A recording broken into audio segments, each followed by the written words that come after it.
Hello, Chattanooga. You're listening to Nooga Radio and NoogaRadio.com, 92.7 FM, Clutch with Keon Rose. I'm Keon Rose. Thank you for joining me today.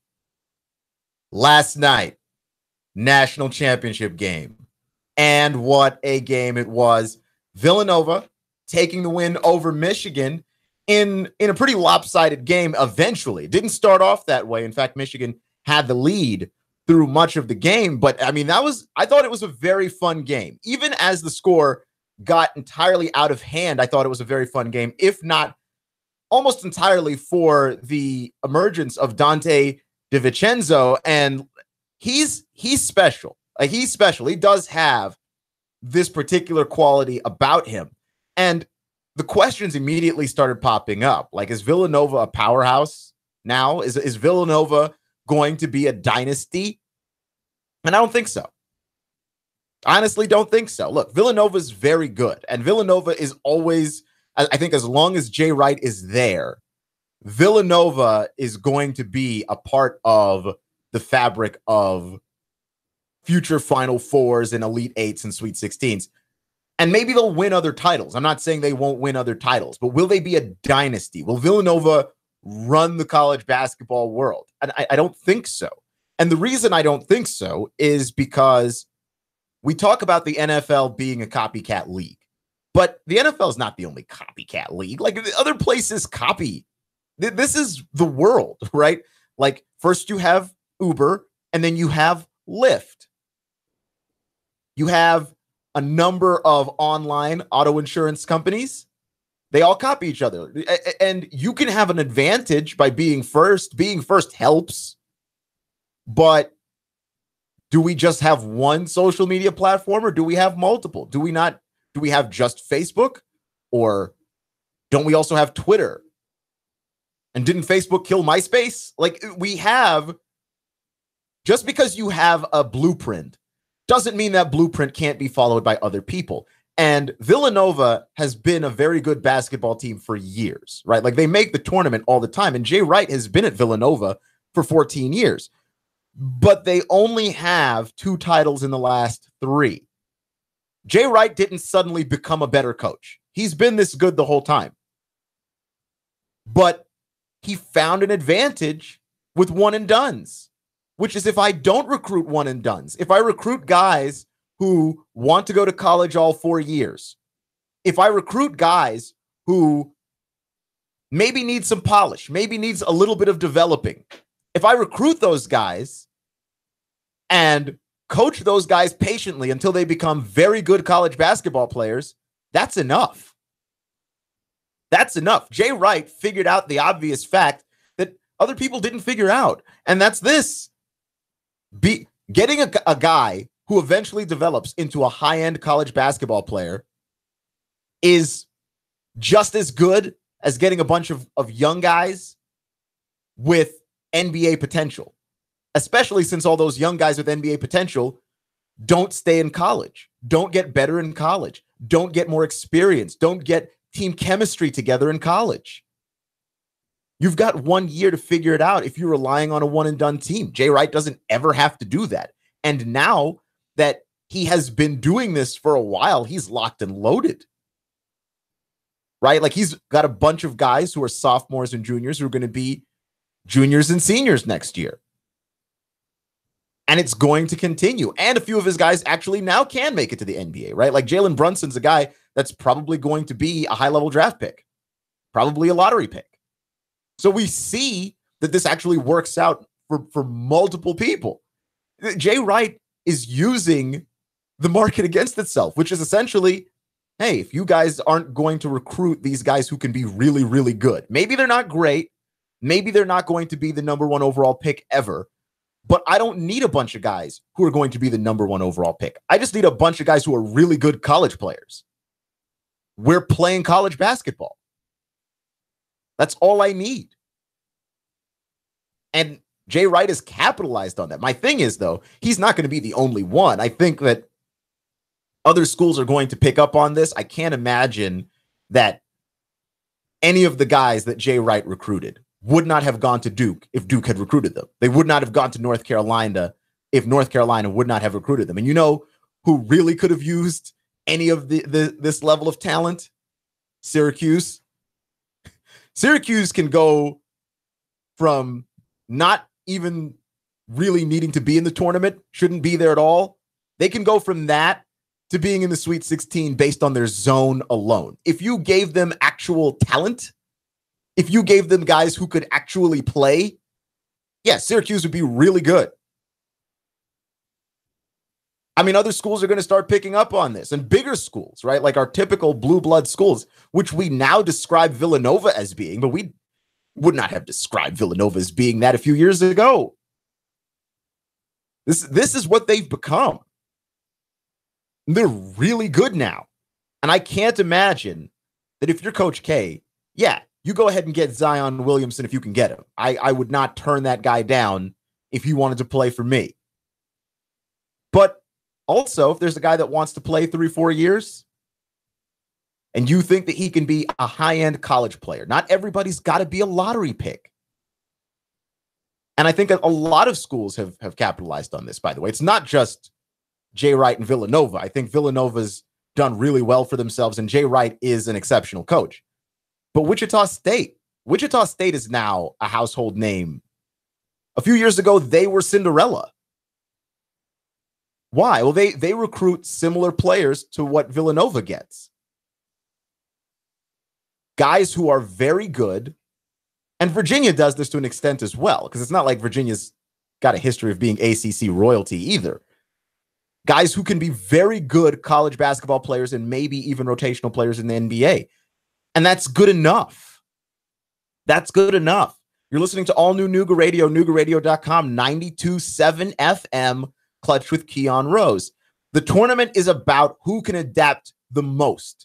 And Villanova has built a team that can do that. They can adapt to any situation. And you saw it last night. They were down 7 points, 21-14.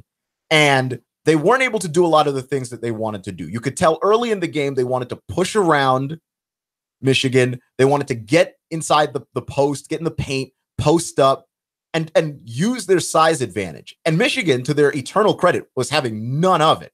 They played outstanding defense for most of that game. And in fact, I would say the entire game. It's just when Dante DiVincenzo came into the game, right, he took over. And he took over in a way that I thought was surprising. Now, obviously, I'm on Twitter, and people on Twitter were acting like they knew that Dante DiVincenzo was capable of doing this all the time. Now, I'm not going to sit here and tell them that they didn't know that, but I didn't know that, right? Like, I knew he was good, but I didn't know that he was 31 points good. Right? Like, I didn't know that he was one of the all-time great performances in the history of the national championship game. Good. I didn't see that one coming. Maybe you did. Maybe you had the crystal ball that I didn't have. Maybe you've just been paying better attention than me. But I didn't know. Dante DiVincenzo is the sixth player, only the sixth player, to score 30 points or more in a national championship game. I didn't know he had that in him. Did you? He played lights out basketball. He made the passes he needed to make. He hustled on defense. He had 2 monster blocks. He got his team energized with big-time dunks and, of course, the three-point shooting. He shot the lights out. I mean, rainbow threes from deep. And I didn't see that coming, and I was thinking to myself, like, man, I can't remember the last time I watched a national title game and I was this impressed watching somebody play. So I went to look up the top performances in the history of the national title game to see where Dante DiVincenzo stacked up. And I would say he stacks up pretty well, considering especially that he came off the bench. Maybe not as a guy who can't play, just that Villanova's pretty loaded, and he was playing that super sub role. You know, come in, give you a shot in the arm, sort of like what Manu Ginobili has done in the NBA for years and what James Harden used to do in Oklahoma City when he was there with Kevin Durant and Russell Westbrook. Like, just come off the bench and give that bench unit a shot in the arm, and then maybe even stay out with the starters and just continue to play lights out basketball, which is exactly what he did. Right? Like, there was a point in the game where he had half of Villanova's points. Right? He came off the bench and scored 8 points basically immediately. He had 2 3-pointers, back-to-back threes with 8 minutes left to go in the game that absolutely put the brakes on the notion of any Michigan comeback. I mean, the guy can play. And it still feels to me like he did come out of nowhere a little bit. Where does his performance stack up, though, with some of the greatest of all time? Carmelo Anthony has one of the best ones that I've ever seen in my lifetime. Carmelo Anthony, 20 points, 10 rebounds, 7 assists to help Syracuse win a national title. And honestly, is like one of the highlights of Carmelo Anthony's entire career. As much as I like him in the NBA, he hasn't lived up to those kinds of expectations. Hasn't reached a title game, hasn't reached a conference finals, I don't think. Yeah, Carmelo Anthony was one of the big ones. Shabazz Napier had a big one. He had 22 points, 6 assists and 3 rebounds. And then you start to get to some of these ones that are just absolutely monstrous, right? Like Ed O'Bannon, UCLA, 1995. I was 5 years old. I don't remember that one. He had 30 points and 17 rebounds. Like, what a monster performance. Hakeem Olajuwon went 20, 18, and 7 in a loss and is one of those rare guys that got the most outstanding player award in a loss. But he was just so dominant and he was just so good that he was clearly the most outstanding player on the floor, even though Houston wound up not winning. Jack Givens played for Kentucky, 1978. Jack Givens scored 41 points and had 8 rebounds. And of course, the Lew Alcindor, also known as Kareem Abdul-Jabbar, 1969, he had 37 points and 20 boards. Like this, some of these numbers just look comic book-esque. They look insane, and almost to the point where you get a point of reference for Dante DiVincenzo's night, which is that it was a great night, and certainly one of the great performances in recent memory, right? In the last 15 years. But you look at some of these guys that played back in the 70s, right? Bill Walton is another one, 1973. The dude had 44 points and 13 rebounds for UCLA, right? Like, he went 44 and 13. Like, some of these numbers are ridiculous, especially when you consider these guys weren't shooting threes. Like, these guys were exclusively in the paint, banging in the post, scoring 2 points at a time. Kareem Abdul-Jabbar walks off with 37 points. Jack Givens walks off with 41.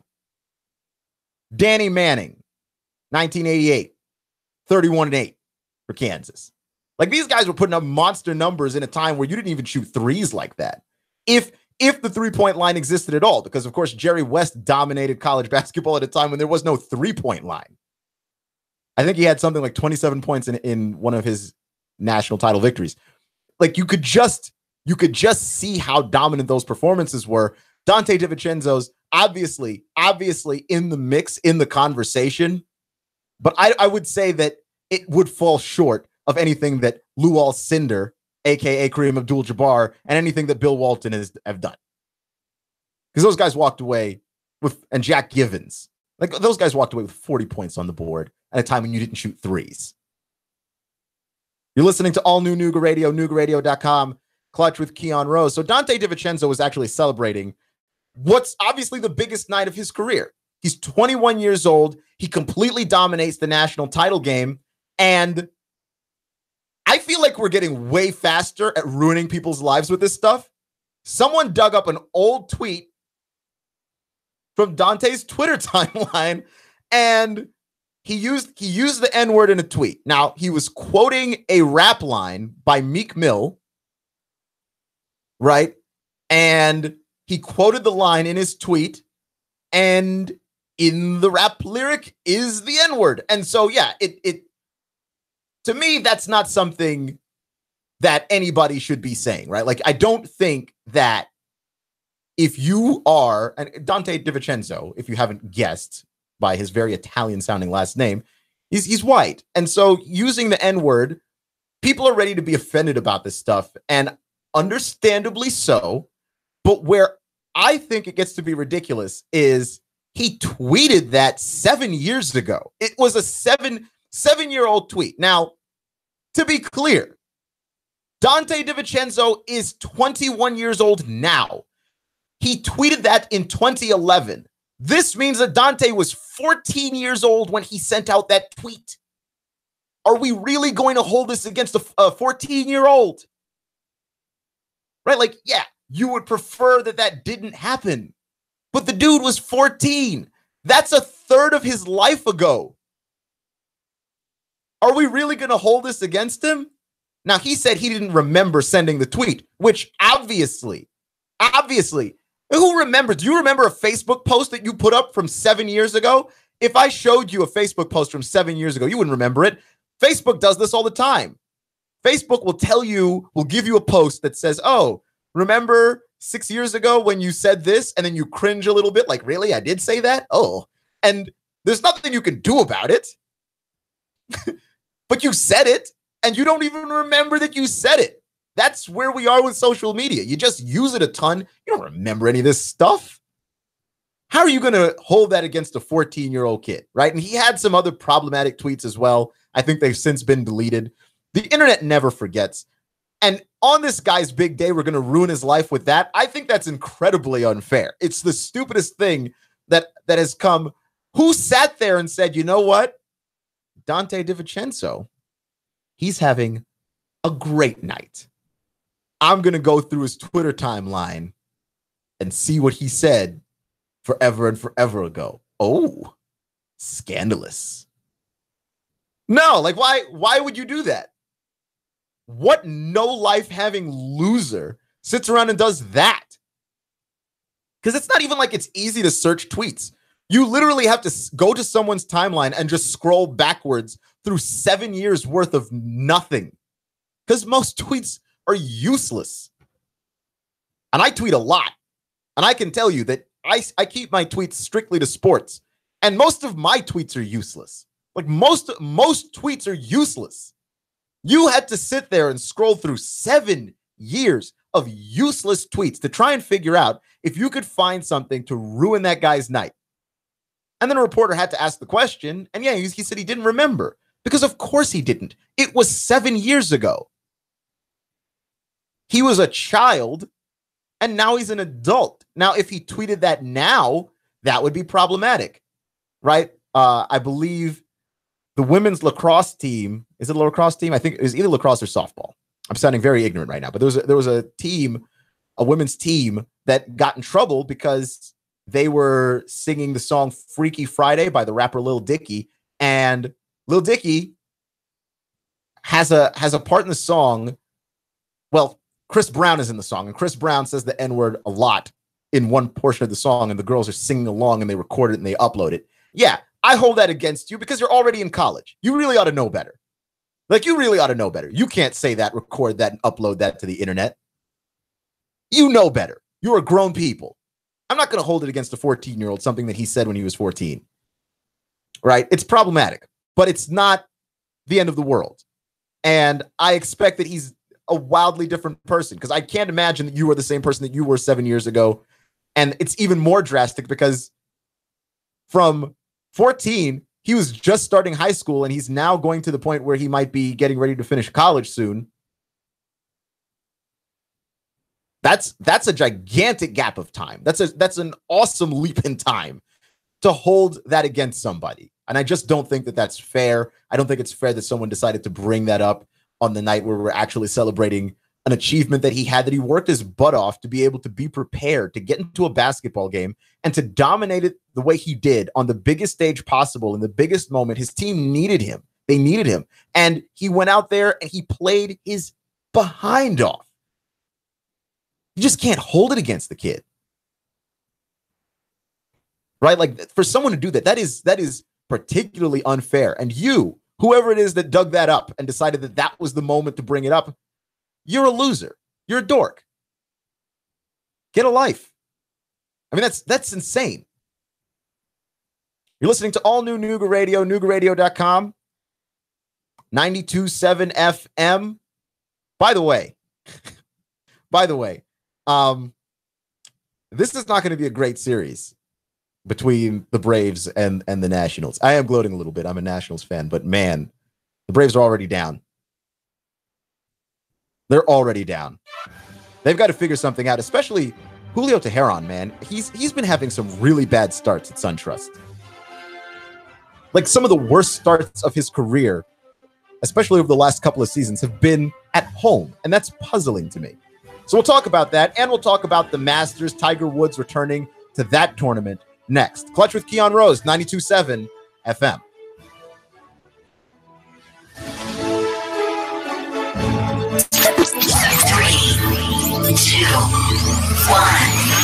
Chattanooga Radio, Digital FM 95.3 HD4, 92.7 FM's news now. An elderly hiker was on Glen Falls Trail when he slipped and twisted his ankle. Chattanooga firefighters had to go out to the scene to get him out of there. Captain Long with the fire department said they put him on a stretcher before loading him onto an off-road vehicle so he could be extricated. Chattanooga police say that a man shot his own son just off of Amnicola Highway. Billy Forte, who's 66, charged with criminal homicide in the death of 47-year-old Charles Forte. Police say an eyewitness told them that there was an argument beforehand. Mr. Forte came out with a shotgun and fired upon his son, killing him. Police say that Mr. Forte admitted to shooting his son. 16-year-old Alicia Mabry from East Ridge is still missing. Selling alcohol on Sunday could be legal soon in Tennessee. Senate Finance Committee passed a bill on Tuesday that would allow for liquor to be sold between 10 a.m.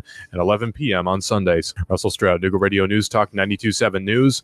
Now. Traffic, news, and information. Nooga Radio. Digital FM 95.3 HD4 and 92.7 FM. Chattanooga weather. A line of showers and storms will move in from the west for your nighttime. A few of these could be locally strong. By morning, though, drier and cooler, lows dropping into the 40s. For the midweek, drier with more sunshine, but breezy and cool tomorrow. High staying into the upper 50s, lower to middle 30s by Thursday morning. Spring is here, and now's a great time to get those unwanted trees and shrubs cut with Paul Bunyan Tree Service. Paul Bunyan Tree Service, 706-937-TREE. That's 937-8733. And I'm Storm Gene 12, Chief Meteorologist, Matt your 4. Nooga Radio 92.7. Chattanooga Morning News with Russ and Val. Weekdays from 6 to 9 a.m. on Nooga Radio 92.7 FM. Broadcasting live to over 1 million souls in Chattanooga, the Tennessee Valley, and beyond on frequency modulation 92.7. Sean Hannity, 25,000 watts on digital FM 95.3 HD4. CBS Radio News. NASCAR, Bloomberg Markets, David Tulis, streaming strong at NoogaRadio.com. Live on YouTube and Facebook. Nooga Radio, News Talk 92.7. Chattanooga Radio. High drive, left field, good, ball, baseball, look out, swing. Fireworks Fridays are back at AT&T Field. This season, your Chattanooga Lookouts have 18 fireworks shows. Book your seats today at lookouts.com. Hey guys, do you need a mini man break? We know how busy you are, but don't let your hairstyle suffer. Come see the stylist at Sport Clips at Hamilton Place and let them treat you to the MVP experience. A precision haircut, legendary hot steam towel, massaging shampoo, and relaxing neck and shoulder treatment, all while watching your favorite sports. No appointment needed. Sport Clips at Hamilton Place, located in front of Home Depot. For years, you have heard these words, cash, cash, cash, and more cash. Now, Rick wants you to buy on U.S. Gold American coins. Are you tired of making 1% on your investments with the banks, even 2 or 3% at best? Well, don't miss out. Stop by Rick Davis Gold and Diamonds at 5301 Brainerd Road in Chattanooga. Buy American. Buy now. Gold is on the rise. Certified U.S. Gold American Eagle coins at Rick Davis Gold and Diamonds, 5301 Brainerd Road in Chattanooga. Mom's furniture, her boxes of paperback romances, Mom's estate. Oh, call Dan. Dan will help you get on with your life. Let Dan clear the old house. Take care of everything. He'll hand you a nice check. 314-4034. Dan, the cleanup man. 314-4034. In this moment, who has your back? Do you know the name of your insurance agent? Does your agent know your name? Or would you call a 1-800 number that connects you with whom? Another state? Another country? Get a local independent insurance agent with Auto Owners Insurance. Someone you can call when bad stuff happens. In this moment, get an agent who will protect you in that moment. Let Goss Insurance in Chattanooga help you today. GossInsurance.wordpress.com. Goss, representing Auto Owners Insurance, the no problem people. GossInsurance.com. Goss. GossInsurance.com, representing Auto Owners Insurance, the no problem people. 875-2500, 875-2500. Want a business phone system that gives you Outlook integration, Salesforce integration, smartphone integration? Why desk sets and expensive lines? Turn smartphones into a cohesive business system. Call Signal 619-1200. Signal Voice and Data 619-1200. Nuga Radio, digital FM 95.3 HD4 and 92.7 FM knows your opinion is important. So call 800-8949. Agree or disagree? Call 423-800-8949. 800-8949. Nuga Radio, 92.7 FM and 95.3 HD4. News Talk Nuga Radio. Sharp, opinionated, thought-provoking. Clutch with Keon Rose.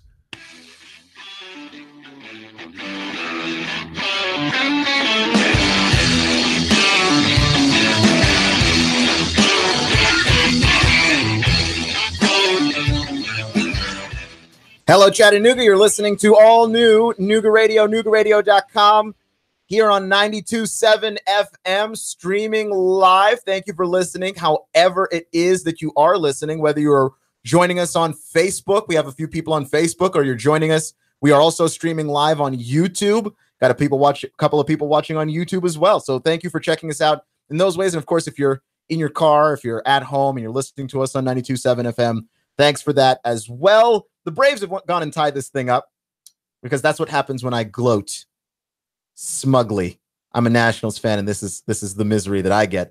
The Braves have tied this thing up. It's 4 apiece at the bottom of the second inning. So yeah, I might check out that game later.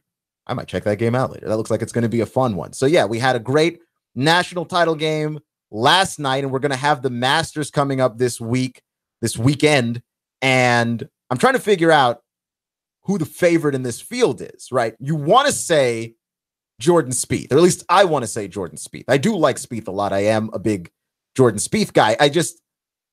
I have a problem with the way that he's been putting lately. He hasn't been putting very well, and people are trying to brush that off, right? It's been the last couple of months is when the putting problems for Jordan Spieth have really popped up.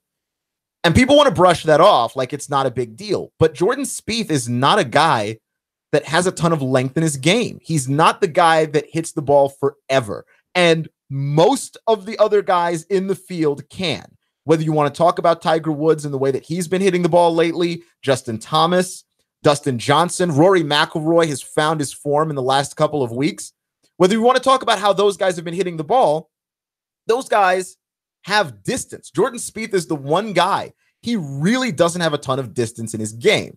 And so if he's not putting well, I don't believe in him to the same degree that I believe in all of these other guys. Now, with that said, I'm not going to stand here and disrespect Jordan Spieth, who has 2 green jackets to his name, and it could easily have been 4. I mean, he was close in the last couple. This is going to be his 5th. This guy could easily have 4 Masters titles under his belt. Another guy that I think is, you have to mention him, even though he's not playing really well, is Bubba Watson. Like, Bubba Watson has had a rough last year, essentially. And honestly, he hasn't finished very well in a lot of tournaments. The thing is, just when Bubba Watson does finish well, he usually wins. That's his deal. He had a rough year last year. He didn't really play particularly well, finished sort of out of the top 10 very often. But again, here's a guy that's won a couple of Masters. And so you have to give him the credit and give him the respect of a guy that can go out there and win it, which is exactly why then, with that logic, I have to say that Tiger Woods is the favorite then, right? Like, Tiger Woods has been in this tournament for God knows how long. What is it, 17, 18 times in the Masters. He's won 5 of them, most recently in 2005. Tiger Woods knows this course better than literally anybody playing on it at this moment, maybe outside of Phil. He's got so much more experience that if we're going to go with give the guy respect for knowing what he's doing, knowing the course, you've got to give it to Tiger. You have to say that Tiger Woods is the favorite, right? Especially since Tiger Woods has seemingly found himself, especially since Tiger Woods is a guy that finished in the top 4 or 5 the last couple of weeks after not playing golf for 2 months, coming fresh off of a back surgery. Yeah, he's that good. He is that good. And I'm going to go ahead and give the credit where the credit is due. Tiger Woods deserves the respect of winning in the past and the respect of a guy that just straight up knows the golf course. Like, he could play it blindfolded, probably. He could play it blindfolded, probably. Pretty easily. And I have every confidence saying that. Tiger Woods might know Augusta better than himself. That is how good I think he is at this particular golf course. And so, yeah, if I want to pick a favorite in winning this tournament, I would have to say Tiger. If I go beyond Tiger, yeah, Justin Thomas is probably going to be one of your favorites. He won it last year, and you can't necessarily, or no, he tied it for 22nd last year, but he's been hot lately. He's been incredibly hot lately. You just got to say, who's playing better golf than Justin Thomas right now? It's a very short list of guys. Maybe you could include Dustin Johnson in that list. Maybe you include Jason Day in that list of guys who are playing golf at the level or higher than Dustin Johnson. But I don't think that there's anyone playing golf higher than that right now. Even Tiger still got some kinks to work out. I think that, even though he played incredibly well in the last couple of weeks, he missed some putts that I think he could make. I think he could make those. Some ones that, at least for him, are gimmies. And then, of course, he sank some monster ones. I think he had a 30-foot putt a couple weeks ago that just made my jaw hit the floor when I watched it. Just unbelievable golf that he is playing. And I'm looking forward to Tiger Woods being in the hunt again, because the idea that you could somehow be back to a level with Tiger where Tiger Woods is wearing red on Sunday and you might be a little worried if you have the lead and he's behind you and he's coming, that is making this interesting. And also, like, the Masters, this is the most excited I have heard the buzz around the Masters in a few years, right? Which tells you the power of Tiger Woods simply being good at golf. It tells you how good it is that Tiger is simply good at golf. Yeah, because Dustin Johnson was here last year. He was playing good golf last year. Justin Thomas, Rory McIlroy, Jordan Spieth playing high-level golf last year. Justin Rose. Like, all of these guys were here. Phil. Like, people were talking about Phil potentially winning the Masters last year before the tournament. You have to look at this and go, the reason why we're so excited about this is Tiger Woods. Tiger Woods is driving this. And as much as you want to look at Rory McIlroy, who's got a lot of a superstar potential around him, and as much as you want to look at Jordan Spieth, and we're trying to figure out, which one of these guys, Jason Day is another one, which one of these guys has the potential to sort of be the next rock star of golf. Whenever Tiger Woods comes back to fill the vacuum, you realize it never could have been any of them. Like, it has to be him. And so I don't know who's going to fill that void when we do finally lose Tiger, but Tiger Woods is playing better golf than I've ever seen him play in the last 4 or 5 years. It's been that long since we've had him be competitive in any particular kind of way.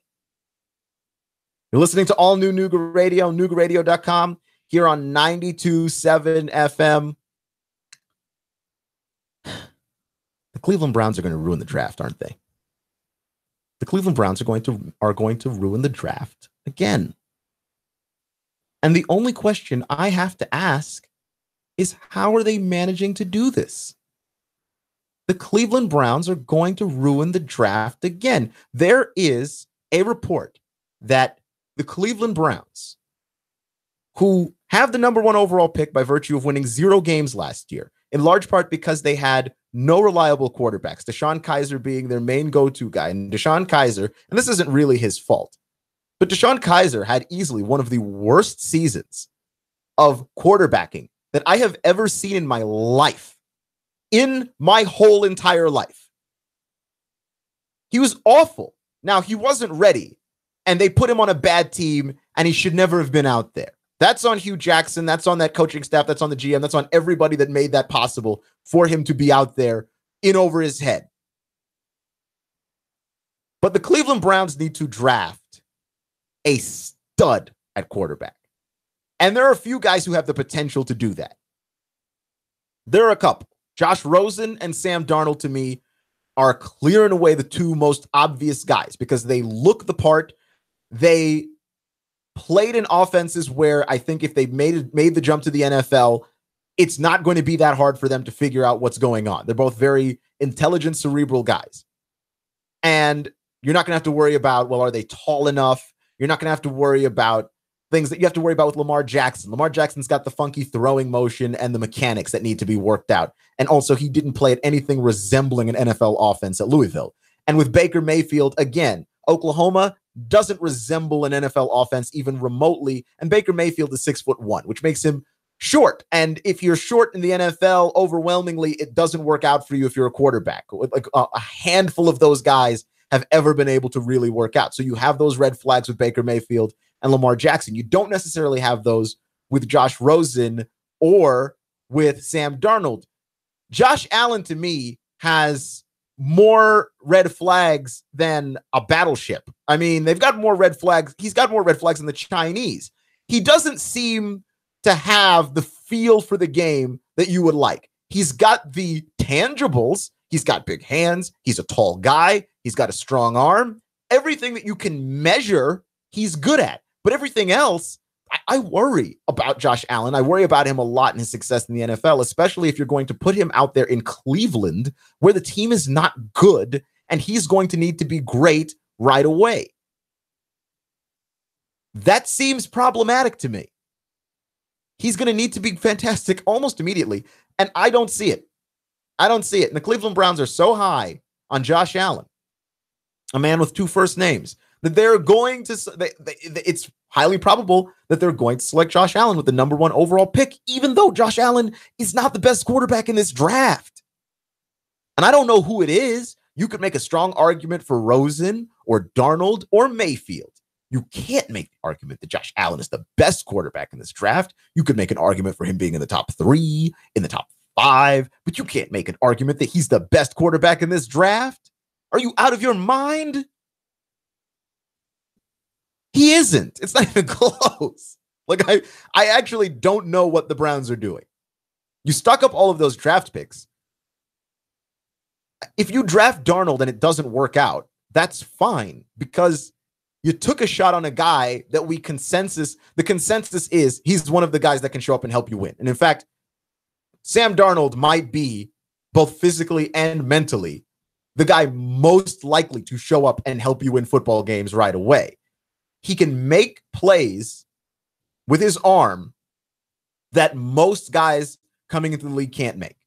Okay, I've seen Sam Darnold make a number of throws that I can only be impressed at when I see them.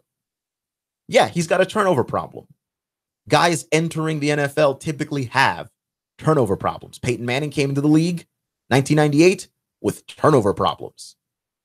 So I don't necessarily, for me, I don't necessarily see this as being one of those situations where you look at this, you look at these guys and go, yeah, Josh Allen is the one. Josh Allen is the guy that clearly comes out of here on top. I don't get it. And I think that the Browns are actually capable of ruining their own draft, despite the fact that they have more draft picks than anybody else on this earth. And that's going to be tragic, because I feel like Browns fans don't deserve that. Browns fans don't deserve that, and I hope that Cleveland gets some level of winning, right? Because, I mean, the Cavaliers won a title for them. I'd like to see the Indians win one for them, and I'd like to see the Browns not suck so much.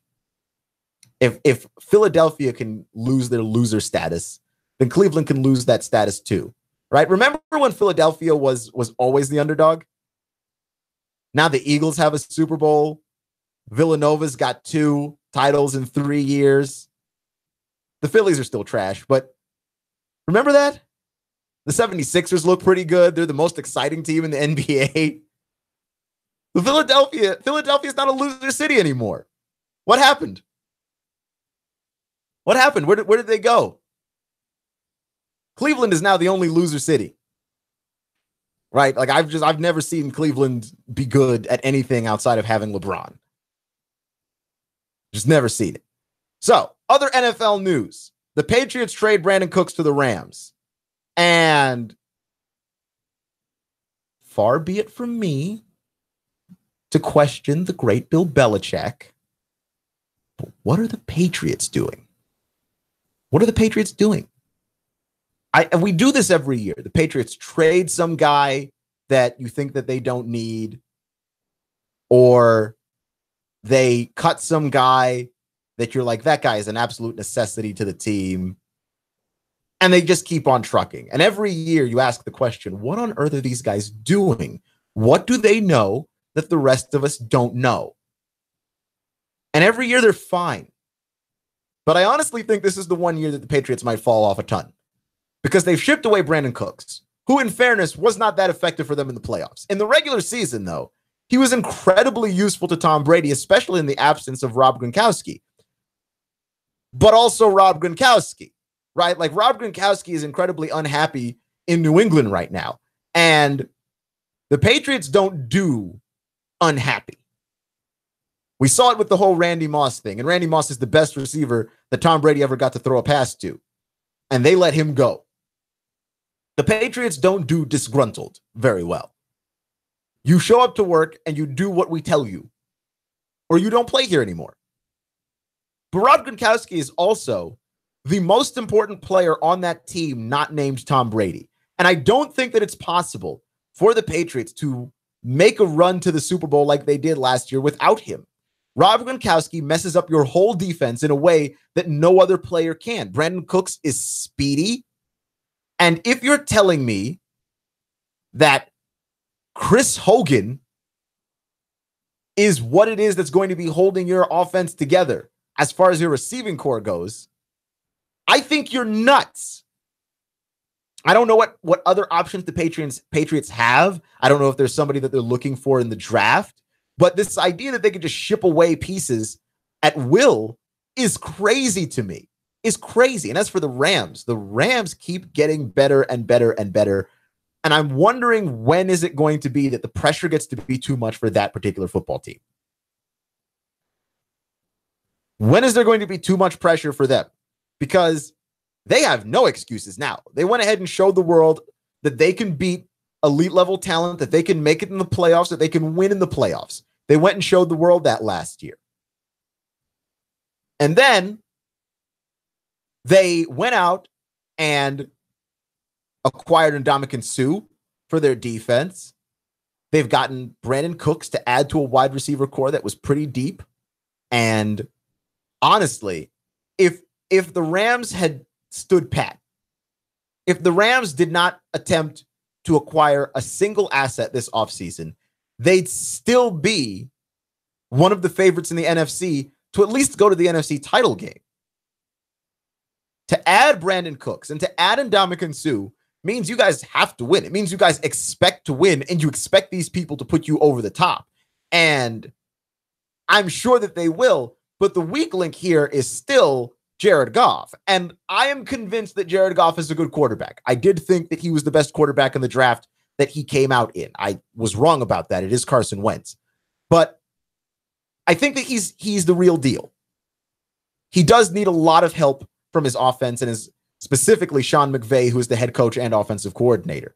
He does need that help. Sean McVay walks him through his pre-snap reads right up until the mics have to turn off.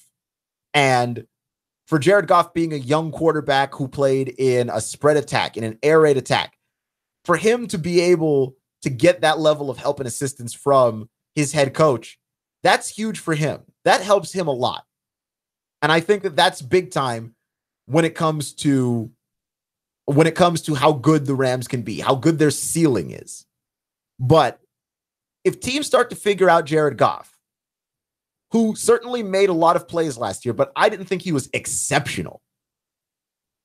If teams figure out Jared Goff, this thing that the Rams have that we all love and that we all like and that we think is fun, that's going backwards fast. That is going backwards absolutely quickly. You're listening to all new Nuga Radio, NugaRadio.com, 92.7 FM.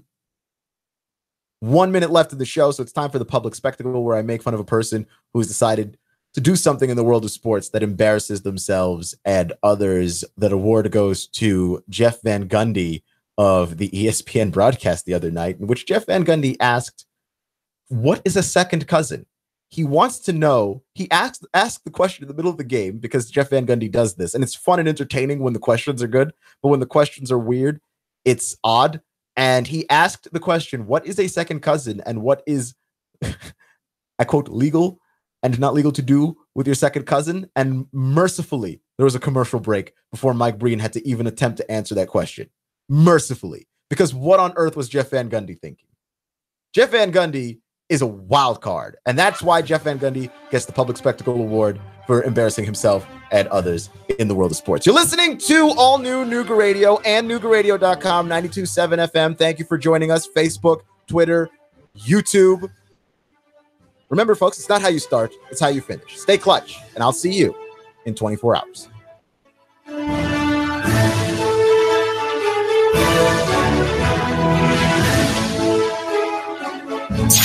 Chattanooga Morning News with Russ and Val. Weekday